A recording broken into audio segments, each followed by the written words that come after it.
IVM. All right, welcome to Shunya One, episode 70. This is going to be a special one because the tables have turned today. And in the show, we are interviewing none other than Amit Doshi, the founder of IVM Podcasts. Welcome to your own show, Amit. Welcome to my show. Yes. Yes, I know. It's going to be kind of Inception-like. Well, we hope so. We're going to podcast about podcasting. And as a special co-host for this special occasion, right, we have fellow podcaster. Yes. Of a great podcast. Guys, of a great podcast. Also on this channel. On this very network. On this network. The founder of Paisa Vaisa, Anupam Gupta. Man, I love being on the show here. Why haven't I come here earlier? Seriously. Hey, Chiru, thank you so much for having me here. I am honored. I have an Oscar speech ready. I would like to thank Amit Doshi for giving me the opportunity, my family, Janam Deva and Mayur and the fantastic staff of IVM, okay? Let's do this. Let's do this. Yeah. So, this is episode 70. Yes. Shunya One has been around for 70 weeks. Mm-hmm. And I think we've had like some amazing guests, but it's time to hear the story of why the hell you exist and why the hell podcasting is even a thing. You can count 150 children of Paisa Vaisa also, by the way. Yeah, 150 episodes. I know. 70, 150. And 150 multiplied by how many Hindi? I've lost track of that. See, Paisa Vaisa is in English and in Hindi. If you guys don't want to listen to it in English, listen to it in Hindi. You should listen to it, though. Wow. It's on the IVM Podcast Network at ivmpodcast.com/Paisa Vaisa. Please listen to it. Absolutely. Okay. All right. But before we do, as is tradition, yes, we are going to quickly recap our last week's episode. And, of course, episode 69 with Srivatsa from Servify. Really great episode. We got some really awesome feedback from people just generally. I mean, I haven't looked at the Slack channel before we recorded today, but generally speaking, we got a ton of really great feedback from people. People really enjoyed that episode. People love the story. People love the genuineness of that story. And they love that dhanda line, right? I mean, that is the thing that I heard. Dhanda karne ka hai. That is the line that I keep hearing from people. Stock market phrase, right? Love it in the stock market. Dhanda. Dhanda, yeah. So, absolutely. Yeah. And that's what it's all about. So even though we try to focus on maybe tech entrepreneurs, but I think it's great to have Anupam here also because after all, we're going to talk about actual dhanda. Yep, even though you might be the coolest startup on the block, you still have to make money. So yes, onward with the show.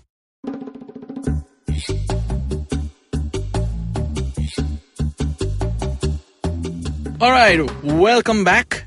Episode 70. I think it's even more special because as we announced, we have with us Amit Doshi, the founder of IVM Podcasts. Welcome, Amit. I know. I feel like I'm a guest, which is kind of weird, given that I spend so many hours a day over here. Exactly. But now this is the chance when we actually get to hear the original story of how IVM came to be. And what is this podcasting business all about? And I'm going to ask Anupam to jump in and grill Amit. Looking forward to that. On making sure that this the dhanda he has is somewhat workable. Is onto something. Dhandewala. All right, yeah. So the essential thought was I had a couple of businesses before this, right? And in 2014, those businesses were more or less kind of dying its own natural death, if you will, right? So I was trying to think of what I wanted to do next. And I looked at a couple of opportunities. I looked at some stuff which was more closely aligned to what I was doing at that time. And I looked at podcasting, which was actually something that I've been a big fan of talk radio, right? Talk radio has been something when I was in college in the US I used to love. I used to listen to it all the time. And let me just interject here before you go on. Mm-hmm. Like your past businesses also were techie businesses. Mostly tech-oriented. Mostly tech-oriented, yeah. I mean, like I was fairly technical, but I could code HTML. I could code to classic ASP, but once you started getting into object-oriented, at that point in time, I started letting other people do it rather than doing it myself. Perfect blend of a techie and a businessman. I think that's I know enough to be dangerous to myself and others. Never held on to a job. That's something that we discuss on our show quite a lot. People who've always wanted to become an entrepreneur but never really had. So I've had a few jobs. I worked as a assistant director on Bollywood movies. I worked in advertising for a while. I worked as an editor for studios in India and in the US. And no, but then once... You realize that none of these are actually jobs, right? You just go well, and no, you but have they're- lots of fun, they're reach at full-time 11 in the jobs. morning, They're aram full-time se jobs, kuch karo, man. ye karo, get to hang around with celebrities and all. My listeners aren't used to that stuff, but go on, please. Yeah. Okay, I guess a slightly different type of job. But yeah, no, I've had jobs. And then, I mean, like, the tech business is a very straight-laced kind of business, right? Even though you're an entrepreneur, you're still very much like, get to office at 10 o'clock, do your work in the course of the day, get done by 6:37, and then, I mean, it's very kind of... You took a call somewhere in life that this is what you want to do? How did that work out? do I want to do tech? No, Basically switch, this thing about switching roles and jumping into podcasts and stuff. No, jumping into podcasts. So what happened is that when the last business started to kind of, it was time, right? I mean, like we were focused on doing a lot of e-commerce sites and CRM applications and stuff like that. And once, I mean, like the cloud really started to take off, like in 2010, 12, 11, 13, whatever. At that point in time, it became very clear that for me to charge somebody a fairly hefty sum to do an e-commerce site did not make sense when you could get something with much more capability for $50,000 a year from someone like Shopify. Similarly, CRM applications, which was again part of our bread and butter, same kinds of things that you would see. That CRM applications, you could get Zoho CRM for $2 per month per seat. Right. And I mean, like, I can't compete with that kind of pricing because if we have to make something for somebody customized, it's going to be a lot more expensive. But these guys have much more features, right? So, I mean, like, it just kind of seemed like it was time to kind of get out of that. And when looking for what next to do, I was looking for things which I was kind of inclined towards, right? So I spent a lot of time working in e-commerce. I spent a lot of time working in ad tech type things. And so I looked in those spaces as well. But the one that kind of really made me feel like this is what I want to spend the next 20 years doing was audio talk, long form audio talk, right? I mean, like I felt like that was a category of media that in this country we were just missing. I don't want to slam all other forms of media, but if you think about the way that television news particularly or television nonfiction works, it works on a very narrow time band. Right, so if you are running a show for an hour and you have 10 people you need to put into that 1 hour and you have a host, and this is kind of, playing off the, television news channel shows that we have, what you wind up with is everybody has 2 minutes to talk.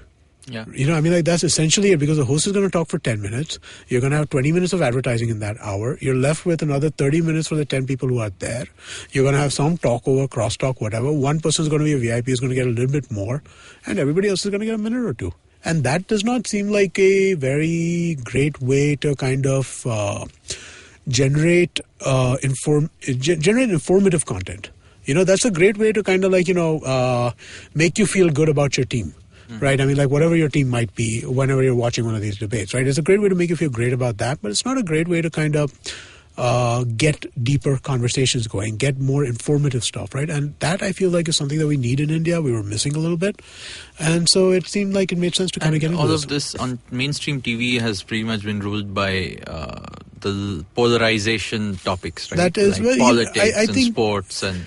But I think, there's a ABCD of the world, right? Astrology, Bollywood, cricket, devotional. I mean, like this is media. This is what works, right? I mean, like people want this kind of stuff. Besides that, politics is, again, obviously a very important part of it, right? So, but I felt like there is a space for a slight, there's a very, it's a cliche, right? But I mean, like you want discussions to bring light, not heat.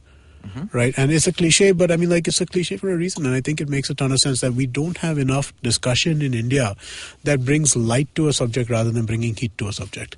And that was kind of the goal, right? How can we kind of figure out a way to have these conversations which enable, second level discourses to occur at that point? Why not just set up a YouTube channel? I was just... Okay, cool. Fair question. All right. It's a question I get a lot, right? A lot of people do ask me that why not set this up as a YouTube thing? Why not kind of this? So there are a couple of answers to that. The first answer is audio in India is the single most underserved market that exists. Creating content for audio is different than creating content for video. You can maybe repurpose certain content that you create for video into audio, but it's not audio first. Audio first is always audio first. And so when I say underserved market, I mean that not just from a talk perspective where it is incredibly underserved, but even from a music perspective. If you think about how much music as a country we release in a year, it's actually pitiful compared to our population. You compare that to other countries. You compare that to the UK. You compare that to Sweden. You compare that to Germany. We release a very, very small amount of music in this country. Really? We Even do. with so many movies? But that's all you have. Isn't it? Isn't the music industry in this country primarily dominated by movies? Yeah. How many movies are there a year that come out? 500? 500, yeah. So that means you have 500 albums a year? Let's 500 in Bollywood, maybe a few hundreds more in South. whatever it is. Let's say 1,000. Yeah. Right? That's 1,000 albums a year. That's not much. If you think about it from a country the population of India's size, 1,000 artists are being able to and I get that most of these are medley type but that means that's even less than 1,000 artists are making their money on that's a very, very, very small number. And so this was one of my considerations, right? Audio as a market, and I also believe very strongly, and not just believe, you can see this in data across the board, right? That audio and video are not consumed in competition with one another. They're supplementary to one another. You consume video actively. When I'm watching a YouTube video on my phone, or if I'm watching a Netflix thing or an Amazon Prime thing or a normal television channel, that's what I'm doing at that point in time. I'm watching television. I'm watching my video on my phone. That's what I'm doing. Audio is almost always consumed as part of a second activity. You consume audio when you're commuting, when you're driving to work or you're in the train or something like that. You consume audio when you're working out, walking, exercise, gym, whatever that may be. You consume audio when you're doing chores. You consume audio when you're doing household stuff, cooking, you're going out and shopping, whatever that may be. So audio is always consumed with your phone in your pocket. Video is always consumed on a mobile sense. Video is always consumed with your phone in front of your face. So and to me, I think that's a very critical insight that some people sometimes don't get really, that they don't compete with each other. The space for listening to audio is not the same as the space for listening to video. And if people in India are not competing in the audio space, does that not leave this open for us to kind of try and get to and try and attack? And that is the fundamental thought behind doing this. And when you started out, what was it like? And it's been what, 4 years? It's been 3 years and a couple of months. March 2015 is when I started. March 8th. Which was the very first podcast? The first podcast was Cyrus. Oh. Yeah. Cyrus Brocha. Cyrus, www.indusvox.com. IVMpodcast.com/Cyrus says. Go and check out some episodes over there. I'm going to pimp. Okay, you say it nicer than I did. Okay, I'm going to plug pretty much every episode, every show that we talk about. But so when I decided I wanted to do this, I was at a Starbucks with a friend who's a lawyer, and I just wanted to kind of get some ideas from him in terms of what are the copyright issues that might come up in something like this, and how do I kind of go about doing intellectual property protection and all that kind of stuff, right? And coincidentally enough, Cyrus and Kunal and so this was the day Rajdeep Sardesai got fired, which I found out much later from CNN IBN. So these guys were at Starbucks at Nariman Point. They were supposed to meet some big shot at CNN IBN at the Trident or something like that. They were waiting at Starbucks before this. And as they were walking out, I kind of sort of knew Cyrus. And so I was like, hey, dude, do you want to do a podcast? And he's like, will you make me come to the suburbs? And I said, no. And he said, okay, let's do it. And so we started. And that was the first one. And you made him come to the suburbs. After 6 months. Yeah. But for the first 6 months, we used Mahalakshmi Famous Studios. Yeah. So that was the first one. Started Made in India with May Thomas. And we started a third show called Tall Tales Takeaway with this guy named Michael Burns, who was running these storytelling workshops, similar to what Commune and Roshan Abbas are doing right now. And I think we actually have another show called Kahaniya, IVMpodcast.com/Kahaniya, where you can, which is again on the similar kind of vein. Right. And all of these things, right? I mean, when you were researching the space, obviously the lack of audio content, the fact that, I mean, obviously there was content to build. I mean, you had these folks who could come in and do things and speak about this and inform people who were informed on various topics. But how did you know you'd get the listeners? So some of it is optimism, and some of it was the fact that audio content is or long-form talk audio content is a fairly universal media type in pretty much every market but India. So, I mean, it's kind of a mix of Were there any other, like was there data to show that people were looking for this? What did you like look on Google? You know how when you could do a startup, you look at search trends, you look at somebody pre-existing was the Yunkun is the first guy, right? I mean, he's 14? So there were a couple of guys who had done some stuff before that. There was Aditya Mhatre, who used to run IndyCast out of Bangalore. Old days of Twitter. Yes. Then there was a guy who ran a company called Radio Wala, which was trying to do talk radio to an extent. I think they pivoted into a different direction, but he had initially started. I had heard about a guy who got funding from the Mahindra group of companies, but then he decided to say screw it and went off to study in the US. Aditya is old Twitter, man. Aditya is old Twitter, the IndyCast guys. We had one of our first. Way back when. Yeah. So there have been a few people who played in the space here and there, but it's not, nobody was really doing this on an industrial kind of basis. Yeah. So, and then that was, to me, kind of critical for making this work, right? And this doesn't happen if... I was talking to somebody recently, right, who had a very interesting insight that when you're talking about a content business, and particularly a new type of content business, you cannot build demand without first building supply. There is... supply, demand cannot exist unless there is a supply for there to be a demand of, right? And so that, I think, is kind of one of the that's kind of what we've done here, right? We've tried to first build supply, and now following the supply, we're starting to see demand. So we see great growth, right? I mean, like our audience numbers on a month-to-month basis, we grow fairly well. In like a year and a half, our numbers have grown by 15 times. So I mean, from a audience growth perspective, and this is all organic. We're not spending any money on marketing right now, right? I mean, what we depend on is fine folks like you listeners spreading the word. I'm sorry, whenever I'm on a podcast, I do this a lot. And you have an ad voice. And some Twitter personalities also, who have goodwill. Yes, it's all good. It's all good. You have such nice hosts who come and help you with the supply. Yes. Yeah. But yeah, so I mean, those were some of the thoughts behind it, right? That we want to kind of create enough type of content out there so that people can try and create it in a variety of forms, right? Some people will like comedy, some people will like tech, some people will like microfinance, some people will like travel, some people will like stories about sex, some people will like all kinds of stuff. Some people will come in through fiction. Everybody's going to come into it at different spaces. Some people will be Bollywood. So you want to kind of create as many different entry points as possible for people to kind of come into listening to talk, because it's a format we're not familiar with, primarily because of how shitty our radio is. Yep, and on that note, we're going to take a break, come back and talk about exactly for the segue, man, for the break. Exactly how much there is still to go in terms of the talk radio business, and of course for IVM. And the dhanda part of the conversation. Yes. It's been three years of it. The dhanda part is starting to look better. All right. We'll get into it. Yeah. You know what it's been? It's been another awesome week on IVM. If you aren't following us on social media, make sure you are. We're IVM Podcasts on Twitter, Facebook, and Instagram.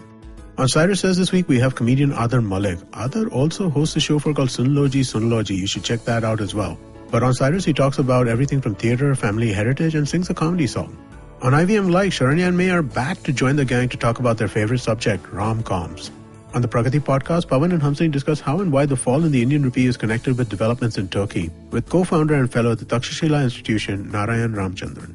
Last week, we released the final episode of the Kolaba Cartel, where we spoke to other members from the Misty team along with the 5 cartel members about how things have turned out after the launch of the restaurant. On Paisa Vaisa, Anupam talks to Deepak Shenoy on the business of life in a 1-hour episode. Whatever may be your profession, you definitely don't want to miss this episode.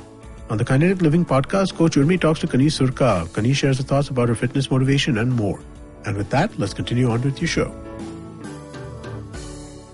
All right, welcome back. We've been talking to Amit Doshi, the founder of IVMPodcasts.com, and of course, all these shows that you produce here on this network. 49 at last count. 49 shows as of right now. And of course, you spoke about how whoever's going to be 50th is going to get like some major कुछ तो मिलेगा ना उसको मतलब बस 50वां you were what I was what हमारा तो कुछ ऐसा भी कुछ value है नहीं. don't know. I don't know. We were the early pioneers. Hey, you at least got that WeWork thing in BKC for all for yourself for 50th episode. मैंने ऐसा 100 episode हो गया कुछ मिलता ही नहीं अपने को boss. Okay, sorry. Please. On that note, let's hear about how all of this came to. I mean, obviously you got fine folks like us to come and Yes, I did. help you with But that's content. honestly that's how I got this to work as much as I have, right? I mean, like great people who want to host stuff, who want to talk about interesting things in interesting ways, who are interested in experimenting with different mediums to figure out what are the possibilities that exist over there. And I think that I mean, like I'm sure you guys have seen this. I know that I have seen this to a great degree, right? How do you think the engagement that you get for your podcast is compared to some of the other things that you do? Shilu, you want to go with that? I think it's, to be honest, I love the engagement that I get, and simply because it's pure new content creation, right? I mean, I don't have another blog, or I don't really do content creation otherwise, unless you count Instagram. But I think the quality of engagement is way, way higher, right? I mean, it's easy to just like a photo, like a blog, like a post or stuff like that. But engagement, two-way communication is much more valuable. I mean, much more impactful when it comes to the podcast. Same thing for me also, I would say. I mean, my pinned tweet has a link to all the episodes of Paisa Vaisa. Gets a lot of hits, gets a lot of favorites. Been very, very lucky to get positive feedback so far from people on Twitter. And then whenever I've done actually I've done only one completely funky show, the kids show. That was fun. Yes, that was, to me, it was the best show I've done so far. Yeah, having 5 kids out here, just having a good time.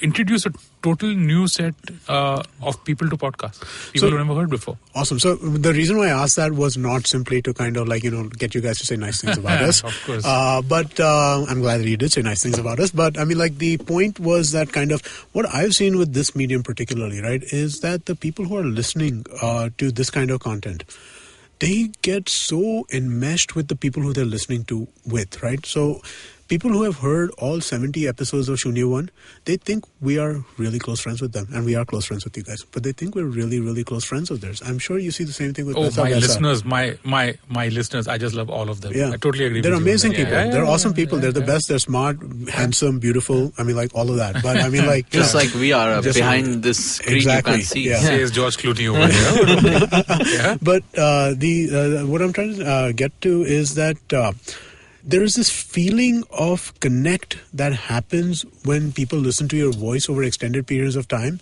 that I don't think you get in other forms of media. I mean, like, no matter how much I might read Pratap Bhanu Mehta write in the Indian Express, and I read him religiously every week, right? I think he's one of the best writers out there. I still, there's still a distance, right? But if you listen to Amit Verma talking on the Scene and the Unseen every week, you feel a sense of familiarity. And that is something that I think that is kind of unique to this medium. Interesting. And is it, I mean, again, because of that passive listening that we do, unlike a video where you're literally looking at someone in another space, whereas passively listening means it's like the voice is sort of there with you. And we're getting into a different zone of questioning here. But I mean, like, this is, but I mean, like, this is important stuff because these are like, the psychological underpinnings behind why audio content does what it does, right? So when you say passive, what you actually mean is that your active attention is somewhere else. You're still actively listening. Yeah. Okay, but your active body is with doing another activity, which is an unconscious activity. Right. Driving is an unconscious activity. Standing in a train is an unconscious activity. Walking or something like that's an unconscious activity. So what winds up happening is that your conscious mind is primarily consuming the audio content that you're hearing at that point in time. So it kind of gets into your brain in a way that video content never really does, because video content also has all these shiny bells and whistles going off, right? Which are constantly distracting you from the message. Over here, the message is coming straight into your mind. I'd agree with that. I mean, when I listened to the NPR shows back in 2008 when the crisis was going on, 10 years to that, it actually felt like someone's talking to me and explaining the entire thing. Totally get what you're saying. And that's sort of why, again, when coming to the business side of things, right? As a business, do you think this makes sense? And how do your, brands and other customers, people who are the revenue generating side of this sort of your business. How do they see it and how do they understand it? I want to underscore that, right? Because I get this asked a lot. Every guest who walks in here, or every friend, or every person who listens, and if I'm going to a party and say, friends reach me, okay, we heard your podcast, was this, that. The second question is always, where do you make money? There you go. Okay. Where do you go with this? Okay. How do you make money? So- I just got asked today. Same thing. I'm not like this guy, with the personality and all that. But there you go. Show is about money. That's true. That is a question. So how do you make money? That's a really important and kind of for all of our futures essential question, right? So the answer to that is that you're basically what you're doing is you're selling attention, right? I mean, like at the end of it, what we're trying to go out and sell fundamentally is that, hey, we have attention of so many people for so much time, and it is undivided attention. Okay. Now there are a lot of other things that come into play which you kind of try and do. What are the challenges? Let me kind of bring the challenges up before I kind of make it sound like everything is hunky-dory. It's not hunky-dory. There are challenges in it, right? The numbers in podcasting in India are still fairly small, right? I mean, like on a monthly basis as a network, we probably do 500,000, 750,000, somewhere like that, somewhere between that as our kind of monthly download number. That number gets blown away by AIB in 4 hours after they release a video, right? So from a perspective from that perspective for an advertiser, it becomes how much attention are we going to give to something which is still growing at the pace it's growing? It's growing at a fantastic pace, right? If we continue growing at the pace that we're growing at, that 500,000 will become 15 million in a year and a half. Yep. Right? But how do we get there, right? And I mean, like that is something that we kind of need to make happen. So the fundamental thing that you sell to an advertiser is we're selling you attention of these people, and then we look at what are the different benefits that exist in this form of media as opposed to other forms of media. And there are some very significant benefits that exist. First is there are studies around memorability. Okay, so when you in advertising, they have this funda called basically aided recall and unaided recall. Oh, yeah. So when you're talking about unaided recall, what that means is I will ask you, Anupam, when you saw the YouTube video XYZ, what ad did you see on it? That is, and then I ask you for an answer. When I ask you for aided recall, hey Anupam, on XYZ video, did you see an ad for Liberty shoes, Bata shoes, or City Walk shoes? That's aided recall. So the podcasting numbers for unaided recall are at 65%. YouTube numbers for unaided recall are at 12%. Podcast numbers for aided recall are at 96% plus. YouTube numbers for aided recall are at 62% plus. Wow. So the memorability of the message is extremely high. So that's one. And of the ad. Of the ad itself. So in simple language, what you're saying is that an ad placed on a podcast has a much higher chance of getting retained as compared to an ad placed on YouTube. By a huge factor. By a huge factor. The second thing besides recall that you would want to look at is what is the length of the message that goes out on a podcast? Okay, a podcast ad is typically about 45 seconds to a minute long. For most podcasts that you hear, you'll have an ad of that length. Compare that to radio, okay, which is, I think, a good comparison here. Radio today sells in 10-second slots.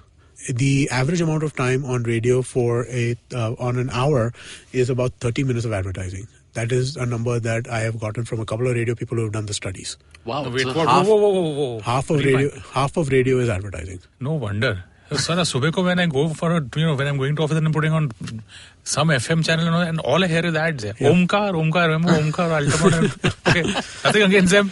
Okay, but still. But yeah, so half of it is half of radio time is an advertising. Dude, I have heard numbers where some of these channels cut that line, go up to 32 minutes. Damn. I have heard that as well. I mean, like they try, their goal is 26 minutes. But they go up to 30 fairly regularly because they oversell. Huh. And I've heard that sometimes they go up to 32 also. Television, if I remember correctly, is 22 plus 8 for a half an hour show. It depends on this, right? So, I mean, like typically speaking, television in India is 22 plus 8. Yeah. In the US, it's 21 plus 9. Oh, okay, mota. 21, yeah. And I think it's 42 it's plus 18. 2/3, 1/3. Yeah, about 2/3, 1/3. 2/3, 1/3. And that day I was seeing cricket, okay, and this is a 5-day match. Right. It's a test match, by the way. It's not even IPL. I got so irritated. I sat with my phone and I clocked it, okay? 20%, man. 20%. All right. I'm a big fan of American sports, NFL football. So NFL football, I have to use the app to kind of watch the games, right? The game live to watch, the game that I watched just this Friday morning at 6 a.m. I woke up to watch the game. The game went on till 9:40. Wow. Okay, 4 hours almost. 3 hours and 30 minutes, something like that. They do this thing called a condensed version, where they chop out everything but the actual action of the game. 22 minutes. So you're saying the game was long, or you're saying the ads No, filled it up? It's ads and dead time and all of that kind of stuff in the middle of the sport. Wow. So live sports, you literally want more dead time so that they can fill it with ads. That's what they do. They like, create... hey, no, go back, sit down on the corner. Okay, we've come very far afield. And actually, on your first point, it just made me realize that I don't know if you guys had heard Serial when it had come out a couple of years ago. MailChimp. That's what I'm talking about. The recall of MailChimp, it went into a meme, I think. But I still remember MailChimp. I still remember Hiscox Insurance from Startup. I mean, I still remember This Week in Tech used to do Audible ads where they would turn the whole thing into a book club. Once Neil Gaiman was a guest on that, and they turned it into a book club, and that was like the best freaking ad I've ever heard. It was like a 4.5-minute ad. Audible must have been loving themselves. But that kind of recall. That's the kind of recall that you have on some of this stuff, right? What I was saying around the radio advertising bit, right? So if you think about 30 minutes of advertising, 10-second slots, that means 180 slots an hour they're selling, essentially. Wow. Madness, man. It's insane, right? So how are you going to remember anything in that? And so you contrast that with podcasting, where you look at the average ad is 30, 40, 50 seconds, 1 minute. Now, what that also does is lets you give a much more sophisticated message. You can have a playful message. You can have an interesting message. You can have a message which has, if not this, then do this. Instead of just like, hey, buy XYZ at 10% discount. If you want to go here, go to my website. Instead of that, you can actually say that, you can have a much Mutual funds are subject to market risk. Yeah, and you set yourself up there. I kind of got that was coming. I should have seen that one. I should have seen that coming. Please read the offer document carefully before. Oh God, please, come on. Please go on. But something like that becomes another serious advantage of podcast advertising itself, right? That a brand can now give you a message which is more than just like a bang, bang, bang, which is something that they are otherwise struggling with because everywhere else they are competing for attention. Whereas a podcast, in a 1-hour podcast, we aim for 4 ads.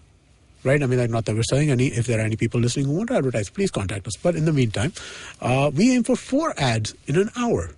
Yeah, that's 4 minutes. Yeah, so that is a very different kind of... How do you spread that? So that's one minute every 20 minutes? So the idea is a pre-roll, which happens before, one mid-roll, which is within the first 15 to 20% of the show episode. Then, depending on the length, every 20 minutes thereafter. And then there's an end roll at the end of the show. Interesting. And all of this, of course, there's a lot of data to go around. There's a lot of data of other markets. Right. Compared to those other markets and how those markets formed, more importantly. What do you think is unique for India? And what's the outlook? So for IVM, for anyone else in this business. So how is India as a market? We've had a lot of people on this show talk about how video is taking off because of the Geo movement. And how and everything is because of Geo. Geo is everything. Even for us, Geo is huge, right? Because Geo makes it that you don't give a shit about downloading a 30 MB file anymore. That's why it's no longer a consideration, right? So Geo is huge from that perspective as well for us. But from a typical habit forming sort of situation, right? There are other startups and other things which we formed habits of, e-commerce, Swiggy or Uber or whatever. How does this play into the general life of the Indian in a urban setting, rural setting, or long term? What's the big game plan? So so this is what we have to consider, right? If you look at, we never did, we were going to talk about regulatory issues with the radio market itself, right? We never got into that. But if you look at unregulated or lightly regulated radio markets, what you will see is that there is almost always a very consistent 30% of the audience. 30% of that market will be listening to talk or news radio. 70% will be listening to music. This holds true across all kinds of markets. This holds true in the US, UK, Australia, Singapore, Netherlands, Thailand. Wherever the market is somewhat lightly regulated, you will see this 30. This 30% also tracks very closely with methods of learning. The name is escaping me right now, but there are psychological studies done around the ways that people learn. And there are 3 types of learners primarily. There is a visual learner, there is a demonstrative learner, and there is an auditory learner. A visual learner is somebody who you can basically show them a video, they will see it, they will understand it, they will do it. A demonstrative learner is somebody who you have to say, okay, do this, and you basically you demonstrate the physical activity to them, and then they're able. The auditory learner is somebody who picks up by learning. Auditory learners are typically about 30% of the population. So what this tells me, and I mean, like, there's a certain amount of extrapolation here, but this 30% number keeps coming up over and over again. And that seems to me to be the kind of audience that we can attack. We have not been able to, India is a different market than other parts of the world because they already have talk. When you already have talk on radio, in India, you're not allowed to do that. The radio licenses are given out with the understanding that you will not do any news or current affairs programming on it. If you take those two things out, you cannot do talk. Yeah, so just more info on that point, right? I know we've discussed this, but what is the real regulation behind it? Like, why is India really stunting this one form of I'll say this, I mean, like, I am a free speech absolutist. I believe freedom, I believe speech should be free, but we are not in a free speech country. Given that we're not in a country with full free speech, I actually understand the reasoning behind making news and current affairs tougher to get on the radio. The reason being that if you had a lot of radio stations in this country, radio works very well as a mobilization medium. And that can be for good purposes and bad purposes. And I think that is the reasoning behind their restricting it. And I understand that to an extent. I mean, I see what kind of crap we're dealing with WhatsApp right now, and radio kind of multiplies that in like even bigger ways because nobody needs to send you radio. You can just receive it. Right? So I understand it. Given that, I don't think that it is the right attitude for the government to have. But given that we live in a country with restricted speech, I get it. If you look at America and how Alex Jones on Twitter, right? It's not like it's our country. Even America is grappling with some of these issues. Well, that's different now because Alex Jones, Twitter is a private company, right? The government mandation is different than private companies deciding to take certain actions. Freedom of speech does not mean freedom from consequences. Okay. And that too, I mean, even in the India context, how is this different from YouTube or television, any other channel, OTT or whatever? Right? So like OTT has the advantage over television, no? So how do they get restricted in the same, or how come they are not? They don't get restricted, right? So I mean, like, as a form that exists, right? Video exists as a form. So if you are watching television or you're watching film, YouTube becomes a natural progression for you. I am now watching the same kind of video content. I'm just watching it on demand. No, but what about news and current affairs? So news and current affairs become a little dicier. On video again, they're fine, right? Because on video there is no restriction. Exactly. Why? Because satellite, no? Because there's a control channel and the media. Satellite, so you're getting a permission for this. And initially, most of these countries, most of these satellites channels were based in Hong Kong and Singapore, no? Yeah. Now they all are India-based, but initially they were all Hong Kong, Singapore-based because of these kinds of licensing issues. Right. Now you have to get the license from the government, and then you are given license. There are channels who have been applying for television licenses for how long and have not received them as yet. Not received them at all, yeah. So, I mean, like, that, and credible channels, right? So, I mean, like, it is still a issue. Yeah. There is a chokehold over there. Yeah. So, obviously, IVM is the YouTube of the audio world. That is the opportunity that exists in India. In India, that opportunity exists. That how do we create a platform over here for audio content of all kinds, right? I would not say that the same opportunity exists in Western Europe or in the US, because over there, the same way people moved from television to YouTube, over there you move from talk radio to podcasts. Yeah. In India, we don't have that we don't have a place to move from to podcasts. So it's anyway new. So podcast is new. So then at that point, so it becomes a slightly different kind of mechanism. It brings more challenges, but it also leads to larger opportunities. Wow. And that's what we're here for. That's literally what we're here talking about today. Yes, it is. Awesome. How do you grow? How do you get more people to listen to all our awesome shows? I think that the best way to get more people to listen to all our awesome shows is for more people to listen to all our awesome shows. I mean, like, what are the real mechanisms? I mean, like, you have to roll out the right kinds of shows, right? I mean, like, if you look at most of my host list, I mean, like, I'm sorry guys, but I mean, like, it's not exactly random.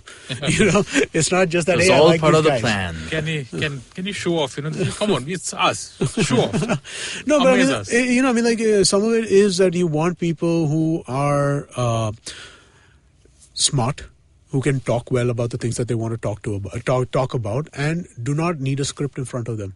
Because if you are going to run a podcast, you need to be somebody who is, or if you're going to do long form, like one of the things that we talk about all the time over here is everybody has a 10-minute spiel. Okay, you ask me to talk about anything for a couple of minutes, I will have something that I can say without any kind of this. I don't even have to think about it too much. But once you get beyond a certain point, you need to start thinking about stuff, right? And that's true with the podcast host as well, right? I mean, like, you can't get away with asking the same stuff all the time. You can't get away if you're not engaged in the subject that you're discussing.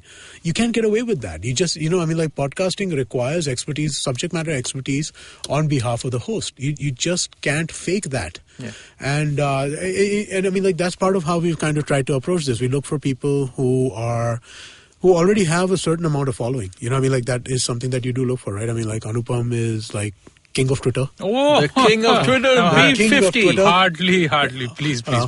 Yeah. I think he's paying us some compliments, you and me, right? We're both hosts, but yeah. No, but you are subject matter experts. You are influencers in your space. Shiladitya and his influencer stuff. Yeah, sure. I'm not going to get into specifics. And he's old Twitter, social media experiment. Yes. Back in the I think we're all old Twitter. We're all Twitter is the new podcast. So here's the question. Are you 2006 or 2007? Oh, 2006. It's a nice one. You're 2006? I'm relatively young that way. I'm 2007. I'm also 2007. There you go, yeah. I'll find out, honestly. Yeah. I honestly don't know. Yeah. Okay, so Amit, the thing with Shilu's show, for example, is that people are used to tech shows. I think the people that listen to Shilu's show are people who probably listen to the US tech shows, and I'm sure there are quite a few of them, okay? Yeah. Personal finance is new. Okay, I'm sure that a lot of my show's listeners, are already hooked onto an NPR, Plan Money and stuff like that. Right. Some are completely brand new. Right. That's the impression I get when I get replies on Twitter also. Okay, so, and obviously to that extent my show is not as long as his. Mine is much shorter because ours is more of a Right. kind of very to the point. It's based on a particular subject, whereas where's the sweet spot out here? Is there any, or is it content dependent? It is content dependent. It's entirely content dependent. I think so. There are two tensions for sure. There is a tension of retention versus a tension of acquisition, right? So or discovery. It is easier for people who are unfamiliar with podcasting at all to come to a shorter show. But when you want them to come week after week after week after week, the longer the show, the more... we're talking about how they feel like you're friends.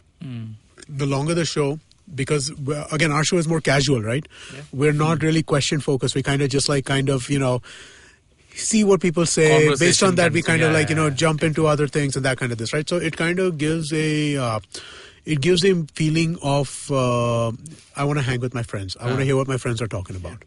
Right. And so I think, we definitely see that reflect in the numbers. Like on your show, we get a good, retweet from somebody, or we get a good particular episode, which, there's some interesting social media around it or something. We'll see kind of an effect of that.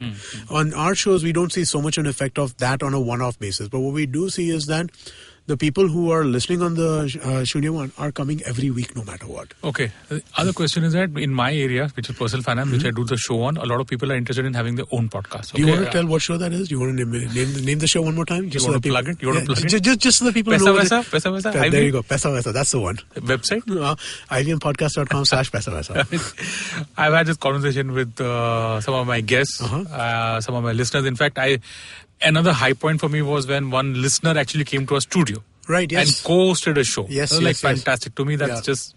So, a lot of them are interested in hosting their own podcast. And I'm very sure, given that personal finance is such a massive topic, there's enough room for at least 2 or 3 other podcasts. Sure. Whatever it is. I hope that happens. Yeah. What's your message to them? How do you make this? So the thing is, podcasting as a term is a very umbrella-like term. Right. And there are a lot of people who deal with podcasts in different ways. Some people think of podcasting as 2 people in front of a mic, record it and put it up. We look at podcasting as kind of more of we want professional quality, high quality content and sound. Right. So I think that is important for the ecosystem to develop, for those standards to be kind of high at this point. So if anybody who wants to create a podcast, send me an email, amit@nbsp.com. I will take a look at what you want to do, and we'll reach out to you, and we'll see if we can make something happen. But yeah, I mean, like, if you nothing stops anybody from, like, sitting in front of a mic and putting something out. I was It's just very going to say easy to that, do. right? I can just put on my iPhone, say record, and then upload it You and can then put do it that. out there. Yeah. You can absolutely do that. There's nothing that stops people from doing that. But, I mean, like, you look at YouTube and there are all different types of things, right? And see, user-generated content does not have to be bad. User-generated content can be quite good. But then the thing is that if you do stuff which is that easy to do and for people to upload that easily, then you have another. Right now we're adding another layer of basically where we have to kind of what's the word I'm looking for over here? Filter, basically. Filter. Yeah, we have to filter things, right? Okay. So that's why the cool YouTubers get all the mileage and the... The cool YouTubers put a serious lot of effort. If you They look put at some crazy effort into MKPHD, my God, those videos. I mean, Dude, the amount of the production values out there. No, even our Indian YouTubers, man. I mean, like, there Yeah. is. Guys, So check many out a of them. podcast called Hustle Science that we do with Ranveer Alabadia, also a well-known YouTuber. But I mean, like, you look at the kind of effort that these guys put into this It stuff. shows. It's insane. Yeah. Okay. Dhanda. Okay. Tell me about the Dhanda aspect. I want to know in specific, at what number can someone actually go to an advertiser and say, give me the money? I think we're there. It's a very contextual question also. Yeah, but I I see. It's like you said for AIP, right? AIP puts a video and like that it's at 1 million. And within 3 seconds or whatever. No, but I think we're there at this point. We're already starting to see our conversations happen. We're starting to see advertiser interest. See, the thing is that the number one thing in this kind of a media business that I have discovered over the last 3 years is no matter how much I go and sell to anybody now, nothing's going to happen until they want to come until they come to you. My going to anybody, and I have done the rounds, okay? It's not that I haven't. I've done the rounds like over and over and over and over again, like you would not believe I've done the rounds. But now the second the questions start coming from them, hey, I heard about you guys are running a podcast network. We want to do something over there. Now all of a sudden the conversations become a lot more... They start moving a lot further. They start moving a lot deeper. And I mean, I think we're at the point where we're starting to see that happen. I think that we're also at the point right now where for larger brands, it makes more sense to do network-wide sponsorship because a network number is a decent number. And the podcast audience, right? See, the thing in the US is that the podcast audience is large enough that you can make narrow slices and that you can then go and get, like, for Pesa Vesa, we should go and get a financial institution to answer. For Shunya One, we should go and get a tech company to advertise. For, for something like... Urmi's Kinetic Living, we should go and get Nike to advertise. So for different shows, we should get, try and find like the brands that fit like that. I think that's a little challenging right now because the numbers on any of these individual shows are not that high that would really move the needle for any of the larger brands. But the number of the overall podcasting audience is high enough that I think that we can kind of get some stuff going with them. And I think that we're starting to see that interest. We're starting to see that interest reciprocated. My last question, okay, is a call-in. Okay, I've got a caller who's asking me, hey Amit, I'm leaving my day job to start a podcasting company. Okay. Tell me 3 things that I want to know. You want to start a podcasting company? I'm leaving my day job. मैं सब कुछ छोड़ छाड़ के धंधा करने आया हूँ. Okay. And hey Amit, 3 things that I should know. Have more balls than sense, I guess. Can you? He gets freedom to say that on the air, is it? Oh, okay, fine. Yeah. Okay. I have more balls then. It is. It's tough, man. I mean, I'm very happy with how far we've come in the last few years, but you guys know that. I mean, they're getting the advertising piece going is hard. I wouldn't do this if it weren't for my love for the subject and the fun that I have with my guests. The kind of guests that I've got are outstanding. But I am just amazed at the people that I get in here. Honestly, I'm doing this for the fun of it. Yeah. Likewise, yeah. Yeah. It's just the conversation and the richness of the content. I think that is, that leads to the best content as well, right? So, I mean, like, that's kind of a happy confluence of things, right? You're going to get the best content if you get people who really enjoy the conversations that you're having. But the second part of it, dude, it's tough, man. I mean, like, one though, you go to ad agencies and you tell them I run a podcast company and they don't know what a podcast is. And I mean, like, they're like, man. Okay, all right, we have to take 3 steps. Yeah. Let me do some education. And, audio wala hai, so, it's tough, man. I mean, like, what I do know is that podcasting in India is going to happen is an inevitability. Okay, and by podcasting, I mean long-form audio talk. This is the kind of medium that just works so well for so many people. We have such massive commutes in this country that I cannot see that this will be something that does not take off eventually. Yeah. Right? Now, do I have enough money to wait to kind of stick around until it takes off? Is the kind of this, right? I mean, like, how far can I last is, I guess, the question. That's the first point. Be tough. Huh? Be Well, tough. Be prepared for the long haul. Yeah, you have to. I mean, like, Okay. this is not easy. I mean, like, it is. I mean, How much of a role? I'll add to the question, and Do maybe it. there's Go an for it, answer. yeah. How Yeah. much of a role does tech really play in all of this? it's tech Or is it enabled. just It's tech enabled, right? I mean, like, so now the thing is that when I look at the ways that we want to grow, right? I mean, like, if I was in the US or in Western Europe or somewhere like that, tech would play zero role, right? I mean, like, it would play the same role that it would play in any other company that is dealing with media? right? It would play zero role. In India, I think that role is going to be a little higher. Because like we were talking about, right? I think the opportunity is there over here to kind of become a one-stop shop, a one-stop place for listening to all kinds of long-form audio talk content. So given that, tech becomes a little more important. Building the platform itself. Building the platform itself, because also you want to diversify your monetization options. Right now, if in a no-tech business, my only monetization option is advertising. Yeah. In a tech-centric business, I have other options for monetization, whether they be micropayments, whether they be the drug dealer model, whether they be Drug patronage. dealer model. Sounds damn funky. Drug dealer model, You've got some side business going on. no, no, Okay, have you've the got first- like, okay, today on the Pablo Escobar show. Aisa kuch hai kya? Is that some No, the Colaba Cartel is not about the Pablo Escobar. Colaba Cartel is a show about the business of restaurants. Also on IVM Podcast, please do listen. Nice plug. The drug dealer model is essentially, the first one is free. Okay. It's called freemium in the Yeah, tech that's space. what yeah. Sharif log premium bolte hain. Sala drug drug dealer model. It's not bad. really freemium, right? Because freemium implies that there is a certain tier of service that you will get no matter what. Whereas over here, what I am doing is that I create a 6-part fiction series. I'm giving you the first episode for free. For the remaining 5 episodes, you're going to need to pay me X amount per You episode. sure it's called the drug? The visuals of people going to the airport and having some stuff stuck up in First some. one's free. First That's one's free. what- First one's free. Very. Get back 2 and 3. Come on, you give me 1, give me 2 and 3. Three things for a guy who's leaving his day job and setting up a podcasting company or wanting to set up his own podcast. First one was be tough, be patient, be prepared for the long haul. Yeah, Number 3. Number 2, pay attention to the technology behind it. I mean, like, even though the technology is not at the center of the business, it's still very important. It's table stakes. I mean, like, and I see that in a lot of places, a lot of... So there are, like, some really interesting individuals doing podcasts, right? But one thing that I do see with a lot of them is that, you're not submitting everywhere you should be submitting. You're not making sure that your metadata is correct. Your titling is not right. Production quality also. Production quality, I mean, that is something, honestly, that comes down to money to a Right. degree, right? If you have the ability to spend, you'll spend. Right. If you don't, then you don't, right? I mean, like... so I don't really want to kind of make that into a thing. But, I mean, like, just... So I think that's... Do you think the third and final one will be compelling content? Content is everything.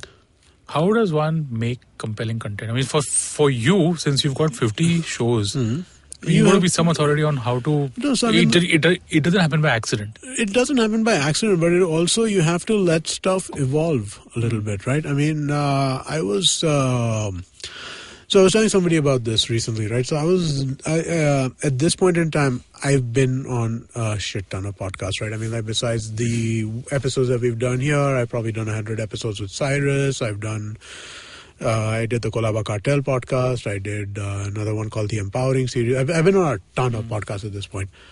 I recently heard my first appearance on Cyrus Says. Holy crap, was I bad? Come on, that's Like, okay. Don't be way tough on back, yourself. Like, bad as in, like... We have to have a link to that episode. But it was like Someone just... play that bit for us right now, but yeah, okay. But it was just... You get better by doing it, right? You learn how to let the other person talk and not talk over. You learn not how to go, I do that constantly. a lot. I've got feedback for that. But I do that too, But but here's I the mean, thing. like- So this is the challenge that I face, right? you're a shepherd. Yeah, you have to Your make guest the other just person. rambles and rambles. Yeah. तो क्या करेगा? Yeah. थोड़ा तो करना पड़ता है. You have to. A little management has to be there. So, but I don't have the like, luxury of 50 minutes, one hour. I've got 15-20 minutes to finish my show. As the guy X, the guy goes veering into some other direction. He goes to pasture, goes to eat. I have to bring him back. That's what. So people listen when I do ha. Okay. It's a way of it's leading conversation. Exactly. Yeah. Come on. Also, for me, sometimes it's a way to kind of make the other guy know that I'm listening to what he's saying, right? Yeah. So, I mean, like, I should not go, I should just go, I should just be the nodding my silent- head. Nod the head. Yeah. The silent nod. Yeah.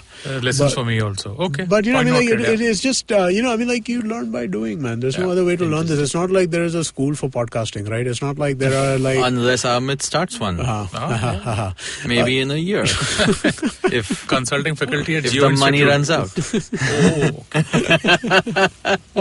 But on that note, Yes. I think it's my turn to be the shepherd of this show and basically say I've done a lot of plugging. I think you should do these last plugs. the real plugging of this show, Yeah. which is this special episode 70 of Shunya One. Obviously, you can get to listen to Shunya One on the IVM website, app, or any other podcasting app. We are on Savan. We are on SoundCloud, Stitcher, YouTube. YouTube everywhere. actually has some Pesa cool, Pesa is also on everything. cool That's what the guy is talking as if only his show is out there. मेरा भी तो show है यार. अच्छा चलो please. And we तुम also खत्म करो यार. have some cool CCTV footage from the Yes, show we do. on our YouTube channel. And of course, don't forget to join our Slack channel, which That you don't have. I only have and Anupam doesn't. Hey, I've heard it's got exclusive rights. Huh? Not anybody can just generally become. You don't need to have some certain follow-on account. Exactly. You have pay to. you need to pay in old 2,000 rupee notes and all that. No, so मेरे सब पता है मेरे को. You have to बस. sign up. Come to the website ivmpodcast.com/Shunya1. You'll find a link to join the Slack channel. Submit your email there, and we will send you an invite if you pass the screening test. Apparently. Paisa Vaisa listeners, you have no Slack channel. And Paisa- But I would encourage you to join up to Shilu's Slack channel if you But want. you know what Pesa Vesa listeners can do? Pesa Yeah. Vesa listeners can go to iTunes and give you a rating and a review. Okay, please do that. I've actually, I've made this point on my Twitter feed also that when you like content, please tag the guy who's created it. Put in a good word. Yeah. And I'm not talking about just podcasts. I'm talking about video, stuff that you read. Anything. Yes. Just tag the author and say, I like that. I know. That's all. It feels good. Yeah, You know, I that's mean, like all, you yeah. get positive feedback. It feels good, especially, like... My show तो runs on positive feedback side. मेरे को पैसा वैसा तो मिलता नहीं ना. नाम शो का नाम पैसा वैसा है. मेरे को पैसा वैसा कुछ नहीं मिलता है. But folks, okay, that was मेरे को me. शून्य ही मिलता है. So, I think the show's names now start to make a lot of sense. Paisa Vaisa, Shunya and all that. But Shunya One listeners, this is Anupam Gupta, B50 on Twitter, host of Paisa Vaisa. It was just a lot of fun doing this show. My show is about money, all things money. We've had... I've lost count of stuff that we've covered. We've done mutual funds, crypto, real estate, a whole lot of stuff. We had out there. Utsav Agarwal on that show for those of you guys who Angel aren't... investing. Angel investing. AngelList. AngelList. So the show is Paisa Vaisa. It's on IVM. What, please? IVMpodcast.com/Pesa Vesa. Also on the IVM Podcast app. Also on the IVM Podcast website. Also on all the other podcasting apps that you might want to listen to this stuff on. And myself, B50 on Twitter. So if you have कुछ गाली वाली देने का तो मेरे को दे देना वहाँ पे. ठीक है बस. Thank you very much for listening to me. Hey, and if anybody, actually, I normally don't plug my Twitter account, but if anybody wants to send me anything about podcasting, send it to me at Doshi Amit. All right. Thank you so much, guys. Thank you. I Shilu. feel we're onto something. We'll know when we do episode 200. And you get a check of a few crores. Yeah, which you Absolutely. Can say, take We will revisit this. Yes, I will then rename my show Mota Mal. Okay. Signing off, guys.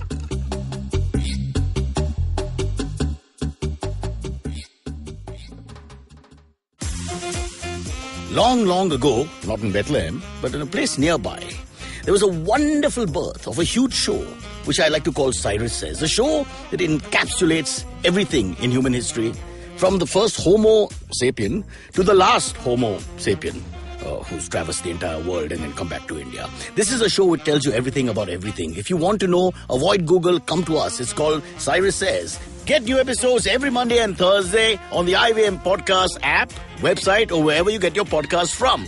It's simple as A, B, oh God, what comes after that?